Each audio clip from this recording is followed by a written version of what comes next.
Hello दोस्तों, आज हम लोग बुक रिव्यू करेंगे किताब 11वीं ए के लड़के, जिसको लिखा है गौरव सोलंकी ने और इसको प्रकाशित किया है राजकमल प्रकाशन और सार्थक प्रकाशन ने मिलकर। इसमें पृष्ठों की संख्या है 138 और अमेजन पर इसका मूल्य है 116 रुपये पेपर बैग के साथ। वैसे किताब पर मूल्य है 150 रुपये। गौरव सोलंकी एक जाने माने फिल्म राइटर हैं और इन्होंने कई फिल्मों में अपने गाने और कहानियाँ दी हैं, जैसे कि फगली मूवी में गाने लिखे हैं और आर्टिकल 15 की कहानी लिखी है। उसके अलावा वेब सीरीज तांडव की भी कहानी इन्होंने लिखी है। यह किताब इनकी कई सालों की लिखी कहानियों का संग्रह है।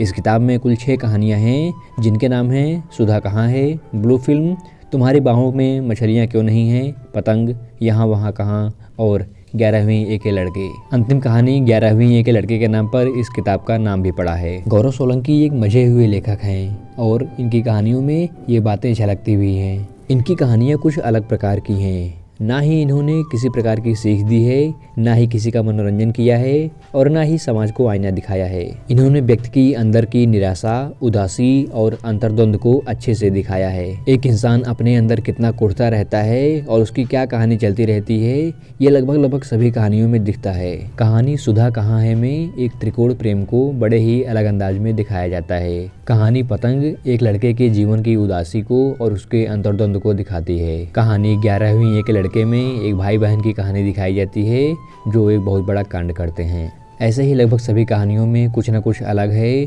कुछ न कुछ उदासीपन है और निराशापन है।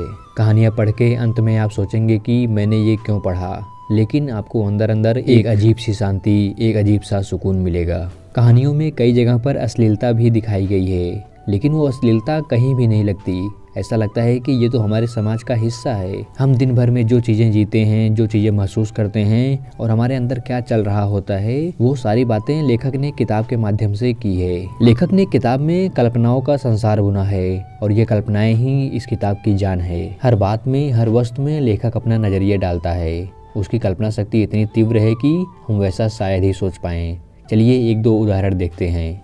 हम दोनों एक ही बस में बैठे थे। हम दोनों माने मैं और नीलम। वह शायद मैं एक बस में बैठी थी मैं, हम दोनों एक ही बस में बैठे थे था। वह मुझसे बिल्कुल अलग वाली सीट पर थी। 2 सीटों के बीच में इतनी जगह नहीं थी कि कोई घुटनों पर झुक सके। यदि मैं घुटनों पर झुकता तो अपनी सीट पर घुटने रखता और ऐसे में मेरा सिर बाकी यात्रियों से कुछ ज़्यादा ऊंचा हो जाता। सब तमाशे की तरह से कौतूहल से मुझे देखते।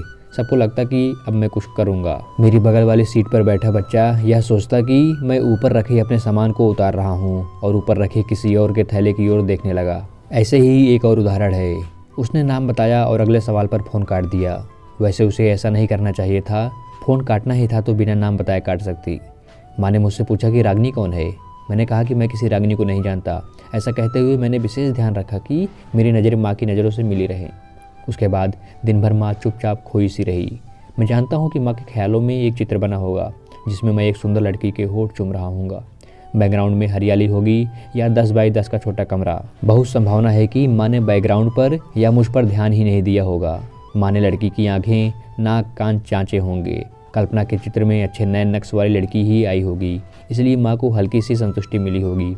माँ ने सोचा होगा कि चित्र में कहीं कोने में लड़की की जात भी लिखी रहती तो और अच्छा रहता। ऐसी ही काल्पनिक बातों की फतासी लेखक ने अपनी हर पन्ने में की है। अगर किसी लाइन को पढ़ते हुए हमारा ध्यान हल्का सा भी भटका तो हम चूक जाएंगे कि उस बात का क्या मतलब था। किताब की भाषा नॉर्मल हिंदी है, जैसा कि आम बोलचाल में सब लोग बोलते हैं, इसलिए आप आराम से इसको समझ सकते हैं। अब बात किताब के दूसरे पहलुओं पर कर लेते हैं। जिस प्रकार की फतासी लेखक ने दिखाई है और कल्पनाओं का जाल बुना है, वैसा हर जगह पर जरूरी नहीं था, क्योंकि इन्होंने लगभग हर पेज पे, हर बात पे अपनी काल्पनिक संसार को बुना हुआ है, जिससे हम कहानी के मेन प्लॉट से हट जाते हैं और हम कल्पनाओं में खो जाते हैं। और फिर परिणाम यह होता है कि कहानियाँ समझने में थोड़ी सी दिक्कत होती है।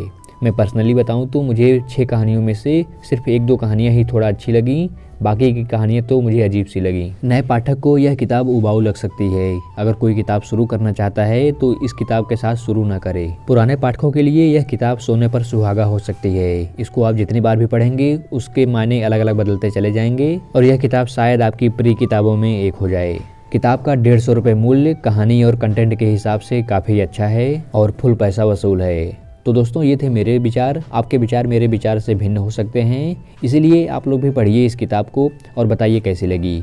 इस वीडियो को यहीं पर समाप्त करते हैं और बहुत ही जल्दी हाजिर हो जाऊंगा एक नए और धमाकेदार वीडियो के साथ।